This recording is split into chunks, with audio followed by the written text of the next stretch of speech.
Assalamualaikum warahmatullahi wabarakatuh. Perkenalkan, nama saya Isti Dwi Arianita dengan NIM 236120101. Nah, pada kesempatan kali ini saya akan mempresentasikan tugas dari mata kuliah Etika Profesi dengan judul Analisis dan Pengambilan Keputusan Etis pada Permasalahan Bisnis yang ada di Perusahaan. Dalam dunia bisnis modern, perusahaan tidak hanya dituntut untuk memperoleh keuntungan, tetapi juga harus menjalankan usahanya sesuai dengan norma, nilai moral, dan prinsip etika. Persaingan bisnis yang semakin ketat seringkali membuat perusahaan berfokus pada pencapaian target keuntungan. Namun, jika diabaikan, dapat muncul berbagai pelanggaran seperti manipulasi laporan keuangan, korupsi, penyalahgunaan wewenang, hingga penipuan terhadap konsumen.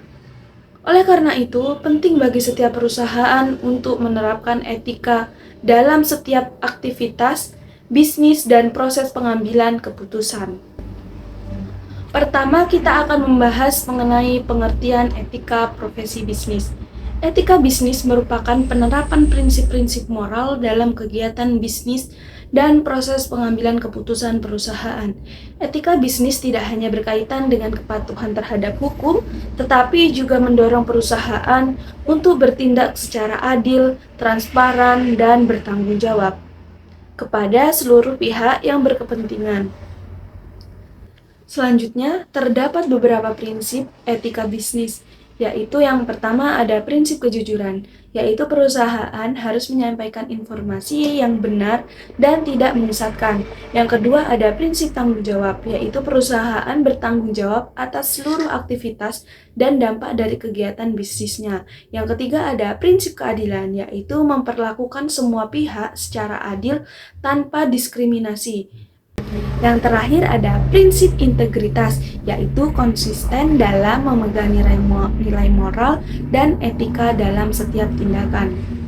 Penerapan prinsip-prinsip tersebut sangat penting karena dapat membantu perusahaan membangun kepercayaan, menjaga reputasi, serta menciptakan hubungan yang baik dengan pelanggan, karyawan, investor, dan masyarakat.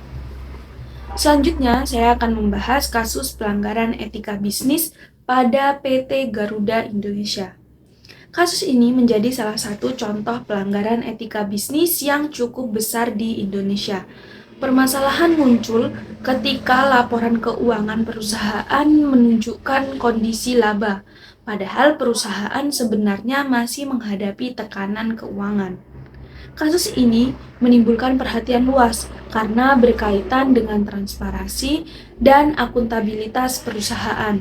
Beberapa faktor yang menyebabkan terjadinya pelanggaran etika dalam kasus tersebut antara lain yang pertama adanya tekanan untuk menunjukkan keuntungan dan kinerja yang baik kepada investor.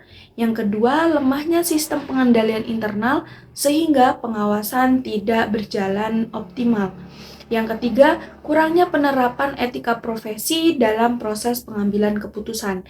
Yang keempat, fokus pada kepentingan ekonomi jangka pendek dibandingkan dengan keberlanjutan perusahaan dalam jangka panjang. Dari kasus tersebut, kita dapat memahami bahwa keputusan yang tidak mempertimbangkan aspek etika dapat menimbulkan berbagai dampak negatif, seperti kerugian finansial, menurunnya reputasi perusahaan, dan hilangnya kepercayaan masyarakat. Oleh karena itu, diperlukan pengambilan keputusan etis. Langkah-langkah yang dapat dilakukan perusahaan adalah yang pertama, mengidentifikasi permasalahan yang terjadi. Kedua, mengumpulkan informasi dan fakta yang relevan. Yang ketiga, menentukan berbagai alternatif keputusan. Yang keempat, memilih keputusan yang paling etis dan bertanggung jawab. Yang kelima, melaksanakan serta mengevaluasi keputusan yang telah diambil. Dengan menerapkan langkah-langkah tersebut, perusahaan dapat menghasilkan keputusan yang tidak hanya menguntungkan secara ekonomi, tapi juga sesuai dengan nilai moral dan etika bisnis. Kesimpulannya, pengambilan keputusan etis sangat penting dalam dunia bisnis untuk mencegah terjadinya pelanggaran seperti manipulasi laporan keuangan, kecurangan, dan penyalahgunaan wewenang. Pelanggaran etika dapat menyebabkan kerugian finansial, menurunkan reputasi perusahaan, serta menghilangkan kepercayaan masyarakat. Oleh karena itu, perusahaan perlu menerapkan sistem pengendalian internal yang baik, tata kelola perusahaan yang efektif, serta menjunjung tinggi etika profesi dalam setiap kegiatan bisnisnya. Demikian presentasi yang dapat saya sampaikan, kurang dan lebihnya saya mohon maaf, saya akhiri. Wabillahi taufiq wal hidayah. Wassalamualaikum warahmatullahi wabarakatuh. Bye-bye.